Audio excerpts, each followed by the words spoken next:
What's up YouTube, and welcome to the Anabolic Outpost. In this edition, I present to you my root beer brownie anabolic ice cream recipe. Now there's one major thing that separates this ice cream recipe from most ice cream recipes, and that would be root beer ice cubes instead of using the normal ice cubes that you would have in your freezer with the water in them. And I'm actually really surprised that I haven't seen more ice cream recipes out there that use this, and there's so many other different soda flavors that you could add to your ice cream to really make it whatever flavor that you want. It really doesn't have to be root beer. And I'm actually surprised that I don't see more people do this in their anabolic ice creams. It really makes it so that the ice cream isn't watered down by the ice cubes, and people like to add a lot of ice cubes to make it as anabolic and voluminous as possible. But if you use another 0-calorie beverage, such as any soda, in this case I'm using the root beer, it really makes it so that that flavor breaks through throughout the entire ice cream, and it isn't watered down and your ice cubes are actually flavored. Don't get me wrong though, there definitely are some other tricks that I'm about to show you to make this the most flavorful anabolic ice cream that you've ever had, and this recipe really changed my perspective on anabolic ice cream. And I also want to give a shout out to Max Liquids on Instagram. He gave me the idea for this recipe, and using his methods really changed the way that I look at my anabolic ice cream recipes. So definitely check out his page. He has a lot of other great anabolic ice cream recipes on his Instagram, and I will be linking it at the top of the description so you could just jump straight to it after this video. So that's enough of this unusually long intro. Let's get straight into what you will need for this recipe. So the first recipe is going to be protein powder, and I am using PE Science chocolate cupcake protein powder as always, and I highly recommend you use this powder if you want to come out with the same consistency that I had. Sucralose or sweetener of choice. I also recommend erythritol if you want to use that. A staple in any anabolic ice cream recipe, xanthan gum. Fat-free Greek yogurt. Fat-free milk. Also feel free to substitute your milk of choice. Zero sugar A&W or any root beer with 0 calories. Chocolate, sugar-free, fat-free pudding, pectin powder. Fiber One 70-calorie chocolate brownies. You could use 1 or 2 depending on how many chocolate brownie chunks you want. Salt, and finally the frozen root beer that I was talking about earlier. Now I absolutely have no ice cube trays, so I'm using my silicone muffin molds for this like an absolute degen, but obviously if you have ice cube trays, just use those. And now let's get right into blending this up. First thing you're going to do is blend all your dry ingredients together, and to start I'm going to go ahead and add 40 grams of protein powder.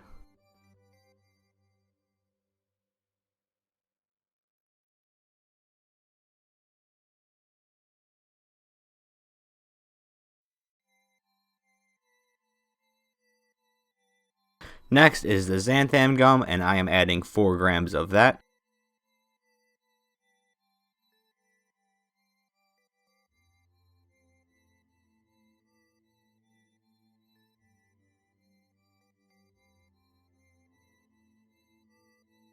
Next is my sucralose, and this is the one ingredient that I kind of just eyeball. It's a little over 1 tablespoon or 1.2 grams. You can see how much I'm putting in there if you want to replicate it yourself.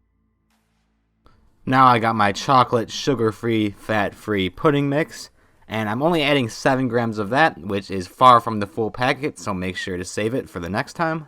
I do have a lot of other recipes though that use this stuff, and none of them are uploaded yet, but there are some coming out in the vault, so be sure to look out for those so you could have something to use with your leftover packet. Now I have my pectin powder. If you don't know what it is, it's just a natural sweetener that comes from fruit. Just adds another element to the anabolic ice cream. You could alternatively just add some extra sucralose if you don't have this in your house, but I do highly recommend it that you pick some up for this recipe. And then the last dry ingredient that I'm adding is 3 grams of salt. I know it sounds like a lot of salt, and you could use a little bit less if you want to, but it's supposed to kind of be like a little bit of a salty flavor in there too. It meshes well with the chocolate personally, but if you don't want the salty flavor, just add a pinch of the salt.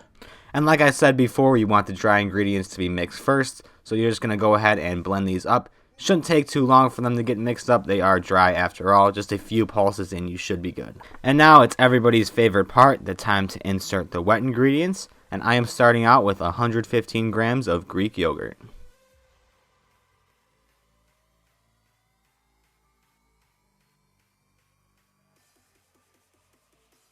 Now I'm pouring out my milk. You do add some root beer like I said, but this is just an added complement liquid to the root beer.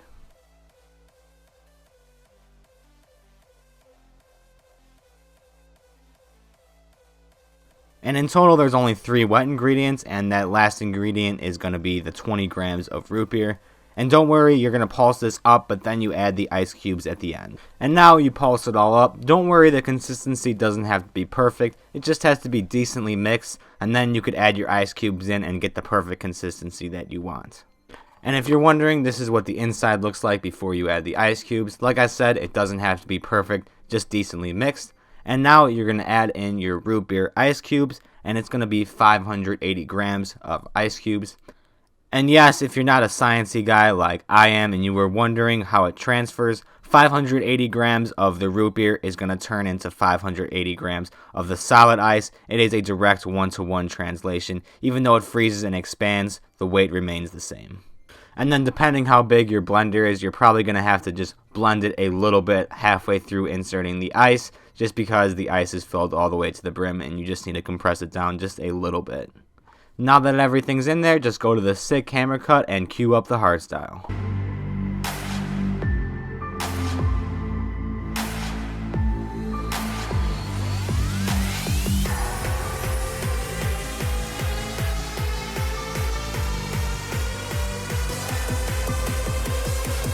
And of course, everything's going to be super thick in there, so you're going to want to scrape the sides halfway through blending to make sure everything gets incorporated evenly.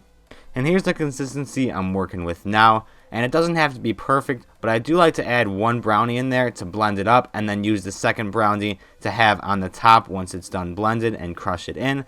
That way that you could have some smaller brownie pieces throughout and then some bigger brownie chunks. But if you want to add it all at the end and just have some big old chunks in there, you could go ahead and do that as well. Now that we're all blended up, it's time for that satisfying pull out just to see how thick this monster truly is.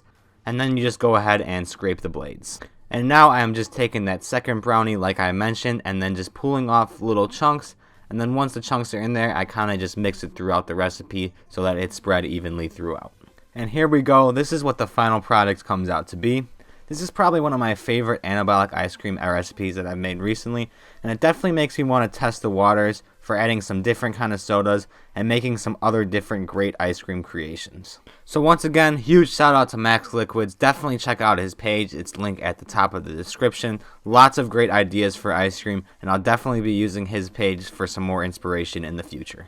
And that is really all there is to it for this recipe. If you have any questions regarding substitutions or anything like that, don't be afraid to comment them down below. I would love to answer your questions and give you some help if you need it. Other than that though, if you found this tutorial helpful today, be sure to leave a like and subscribe, and thanks for watching.